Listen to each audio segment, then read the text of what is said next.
বলতো দেখি পতাকার মোদের কয়টি রং আছে?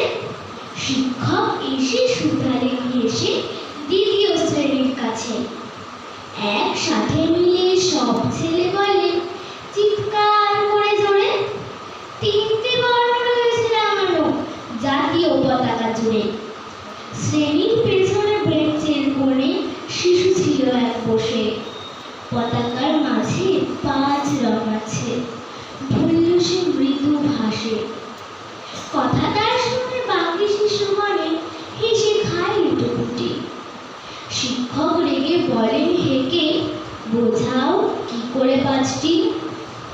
মাথা নিচু করে ভয়ার্ত স্বরে অবোধ শিশুটি বলে, উপরে গেরুয়া, মাঝখানে সাদা, সবুজ আছে তার তলে, আর আছে আঁকা গোলাকার চাকা, মেয়ে রং আছে এতে। শিক্ষক বলে, এটিকে ধরলে তবুও হচ্ছে 4টে। অবোধ শিশুটি বলল তখন, রং আছে আর এক, লাল লাল ছোপ দাগ দেখা যায় ওই পতাকার মাঝে।